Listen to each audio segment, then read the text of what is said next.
కీలకమైన కొన్ని విషయాల్ని ధ్యానం చేస్తాను. అట్లీస్ట్ టచ్ చేసి చూపెట్టాలి మనకున్న ఈ 9 నిమిషాలు. ఒకసారి అభ్యసన సూత్రం, అభ్యసన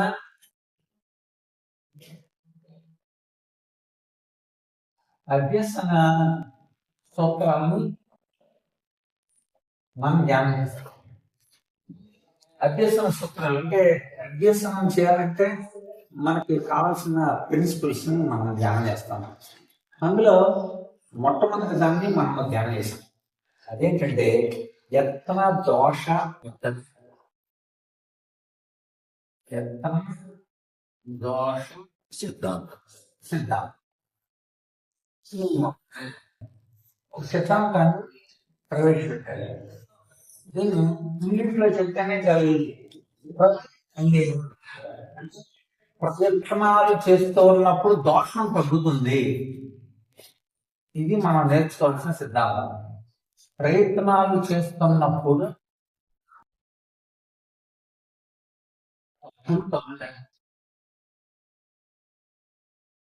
అదే మనకు ఎంతో బాగా ఉపయోగపడే సూత్రం. ఇది ఎంతో బాగా ఉపయోగపడుతుంది. ఈ సూత్రాన్ని ఆర్నటైజ్ అనబడిన శాస్త్రవేత్త అమెరికా శాస్త్రవేత్త దాని గురించి మనం చూస్తాం.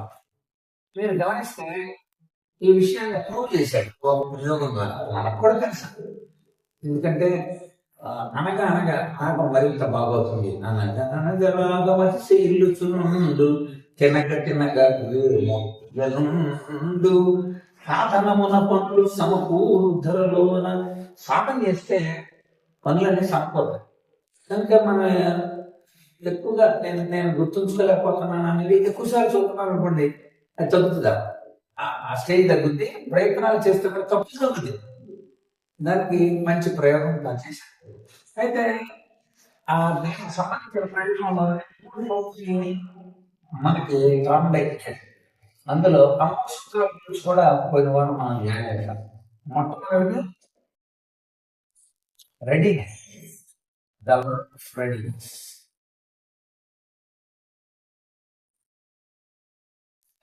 లా ఆఫ్ రెడీనెస్ అంటే సంసిద్ధత అని.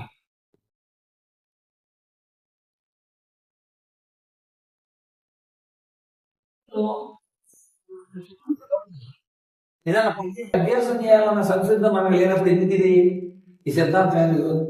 ఇప్పుడు బయట బాగా చదవాలని అనుకున్నవాడు చెప్పాలి సూత్రాలు, లేదా స్టడీ చేస్తాను నేను అన్నవాడు చెప్పుకోవాలి. అది ఆడికి రెడీనెస్ లేదు. రెడీనెస్ లేనప్పుడు గుర్రాన్ని నేల దగ్గర తీసుకెళ్తే ఉపయోగం ఉంది. దానికి దానం లేకుండా, దానికి ముందు దానం ఉండాలి. నేను బాగుపడాలి, నేను మారాలి, నేను నేర్చుకోవాలి, నేను ఎలా అభివృద్ధి చెందాలి, నేను ఎలా ఉపయోగపడాలి. రెడీనెస్ రెండవది సమస్యనే.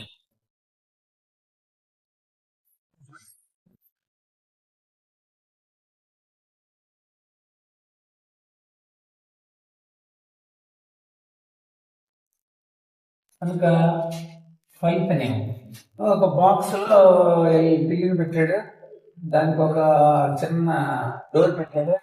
ఆ పిల్లి లోపల ఉంది. అయితే ఒక ఎలుకని కనిపించాడు. అది చాలా ఆకలి. ఆ పిల్లి ఆకలేసి దీనికోసం బతులేస్తాం ఇక్కడెక్కడో మూట పెట్టాడు. అది తగిలేసాక డోర్ ఓపెన్ అయింది అండ్ దీన్ని తినేసి రెండవ రోజు కనిపించాడు. ఈసారి అది ఈ ఏరియా కాకుండా ఈ ఏరియాలోనే గంతులేక మొదలెట్టాడు. గంతులేస్తే మొత్తాన్ని పైకి తగిలింది. తగిలితే మళ్ళీ డోర్ ఓపెన్ అయింది, తినేసింది. మూడో రోజున ఇంకా కొంచెం ఏరియా. అలాగా ఆడి వారంలో చివరి రోజున చూస్తే పిల్లి వెళ్ళి మీద నొక్కుతుంది. డోర్ ఓపెన్ అయిపోతుంది వచ్చారు. దానికి ఎవరో నేర్పలా, ట్రైన్స్ చేసి చేసి తోట ఎక్కించుకుంది. అది వాళ్ళు చేసి అద్భుతంగా తెలుసుకుంటున్నాం. రెడీ ఉండాలి.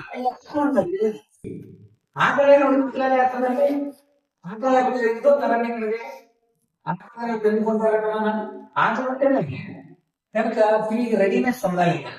అలాగే స్కూల్లోకి వచ్చి ప్రజెంటేషన్ ఉందా లేదా, సరిగ్గా నేర్చుకోవాలన్న బుద్ధి ఉందా లేదా, ఎదగాలన్న సంస్కృతి ఉందా లేదా, రెండోది ఫలితం. ఏది పెట్టుకున్నాడు పిచ్చి పిచ్చి అసలు ఏది పెట్టాలక్కడ, అది తినాలి, దాని ఆకలి తినాలి, చచ్చిపోవాలని మళ్ళీ నెక్స్ట్ డే కావాలి. తెచ్చుకొస్తారు చాలా మంది.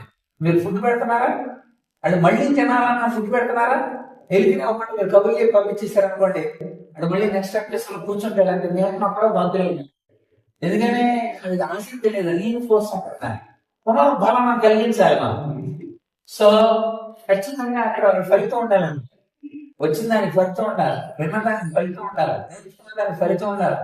ఎన్నో వచ్చి చెప్తున్నాడు, నేను దాన్ని మీరు కూడా రావాలని ఒక రిజల్ట్ పొందాడు, రిజల్ట్ చాలా బాగుంది అని చెప్పాడు. ఇక మూడవ the law of exercise.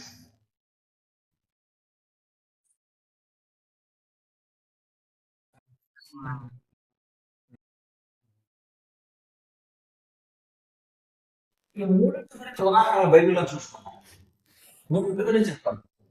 So మూడోది అభ్యసనం, ప్రతిరోజు పెడుతున్నాడు. ఈసారి లెక్క చేసి మనం చేసేస్తున్నాడు. ప్రపంచం చేద్దామని ఒక టాపిక్ ఇస్తున్నానండి, చెప్పేసి ప్రపంచం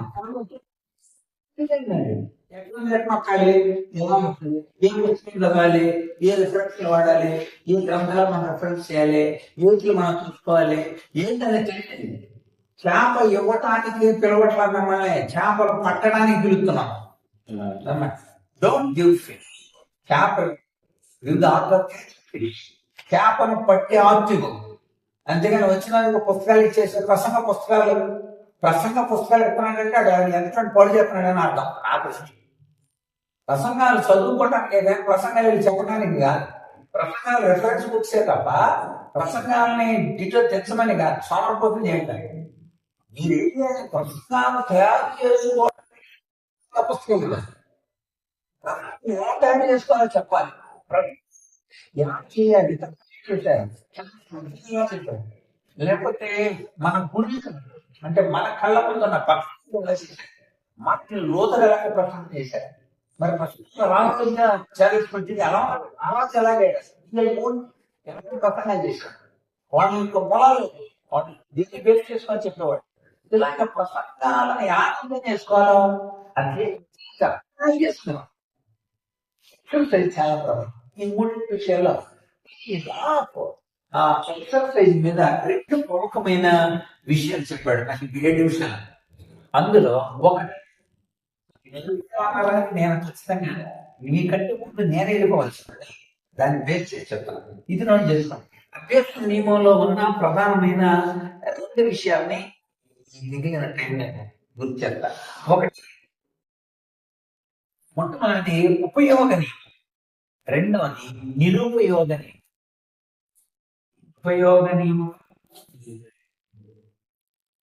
law of use, law of ఉపయోగ నిరుపయోగ.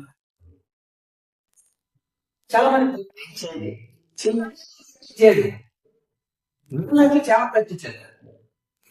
మీరు ఉపయోగ ప్రకటించేస్తున్నారా, నిరుపయోగ ప్రకటించారు. దీని మీద మీకు కొన్ని రెఫరెన్సెస్ బైబిల్లో ఒకసారి మన రోమపత్రిక కొంచెం కఠినంగా రాశారు కదా ఉపయోగ నిరుపయోగం గురించి. చూద్దాం. అపోస్తలుడు రోమపత్రిక మొదటి అధ్యాయం 32వ వచనం, 1:32. ఇట్టి కార్యములు అభ్యసించువా, వీళ్ళు బాగా ప్రకటించేస్తున్నారంట.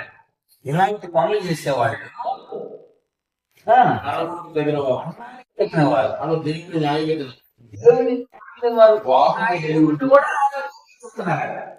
ఆ పని చెప్పాడు. చాలా వ్యతిరేకమైన విషయాలన్నీ కూడా సమస్త దుర్నీతి చేత, దుష్టత్వం చేత, లోపం చేత, ఇయర్స్ చేత, మత్సరము, నరవేష చేత, చేత, చేత, గుడ్డు గంటలే, అబద్ధికులే, దేవతలే, హింసకులే, అహంకారులే, పిక్కలాడులే, చెక్కబడిన తల్లిదండ్రులు కవిజయులే, అద్భుతులే, మాట తప్పుల వారుగా, అనురాగ రహితులుగా ఇలాంటి కార్యాలు చేయువారు.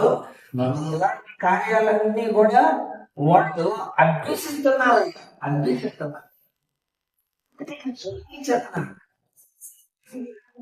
నిరుపయోగం చేస్తాం. సమాజం ఎందుకంటే మనం ఎన్ని ప్రాక్టీస్ చేసి ఉపయోగిస్తుంది, నీ స్వార్థ ఉపయోగం నేను నువ్వు ఎడ్యుకేషన్ నీ ప్రాక్టీస్ అనేది యూజ్ యూజ్ ఎలా యూజ్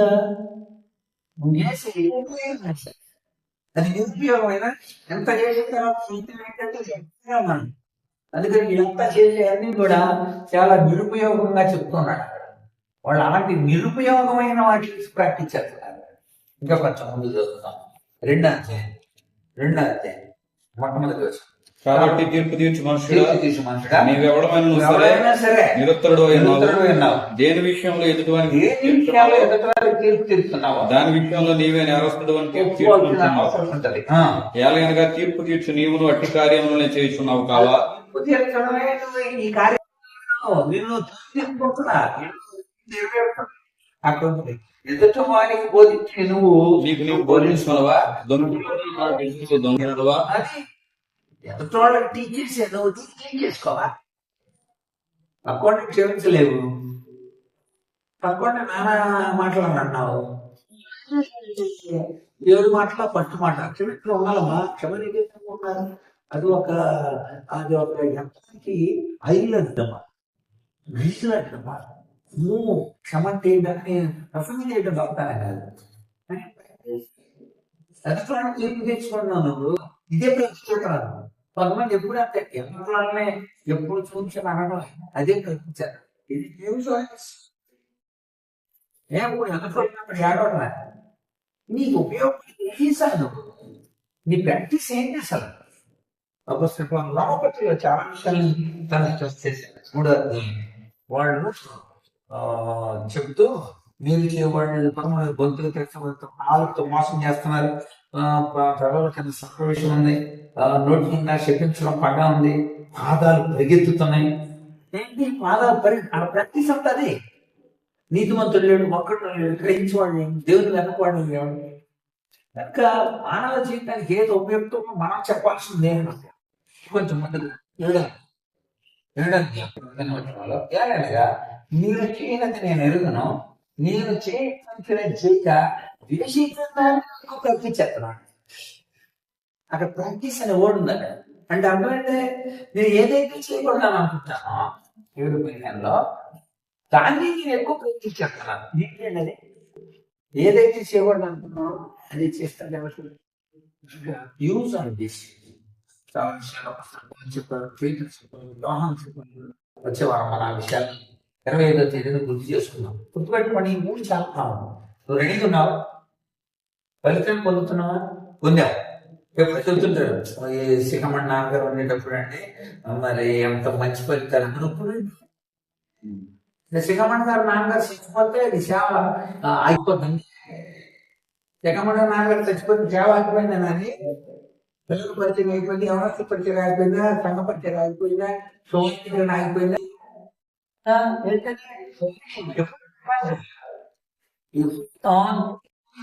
మళ్ళీ వచ్చేదా ఈ ఫలితం ఈ అభ్యసనాన్ని తీసుకురావడాన్ని పునర్ఫలనం reinforcement.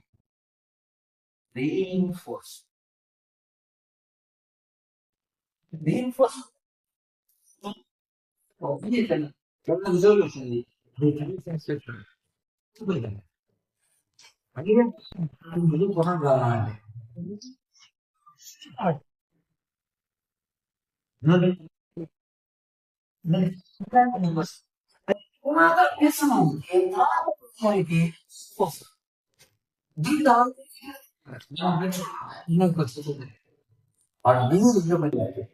బిస్కెట్ ప్యాకెట్ అది ఇంకా రెండంటే 500 మంది నెక్స్ట్ టైం ఆడికి మంచి బైబిల్ లోన్ తీసుకుంటున్నా పోతుంది దేవుడు. నువ్వు నిజంగా చేసేది ఉపయోగపడిన పని అయితే నిజంగా అభ్యసనం ఖచ్చితంగా నువ్వు సంసిద్ధంగా ఉంటావు, ఫలితం పొందుతుంటావు. ఈ ఫలితం మళ్ళీ రీఇన్ఫోర్స్మెంట్. ఒక ఫలితం మనకి మళ్ళా అభ్యసన చేయడానికి ఉపయోగపడితే ఆ ప్రోద్బలాన్ని పునర్ఫలాన్ని చేయగలరు. ఏ రీఇన్ఫోర్స్మెంట్ అండి? మళ్ళీ క్యాంప్ పెట్టడానికి కోసం పిల్లలంతా అడుగుతున్నారు. ఏ రీఇన్ఫోర్స్మెంట్ అండి? మళ్ళీ నెక్స్ట్ క్లాస్ పెట్టారు. నేర్చుకుంటున్నాం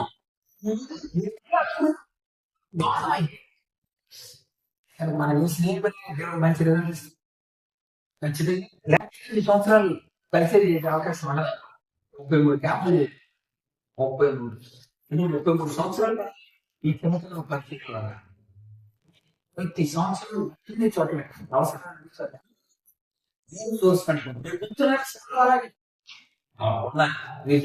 పని ఏదో చెప్పండి మీరు చేస్తున్న దగ్గర నీకు ఉందా మీ సేవలు కమని సేవ చేయాలి ఎక్కడికి చేయాలి అని అది ఉందమ్మా అలా మనం మన రెడీనెస్ రిజల్ట్ పొందుతూ అది ఈ కార్యం కొనసాగించడానికి పరిశుద్ధాత్ముడు మనల్ని బలపరచును గాక. రైట్, ప్రార్థన చేద్దాము. సోదరులు చక్కగా ప్రార్థన చేయండి.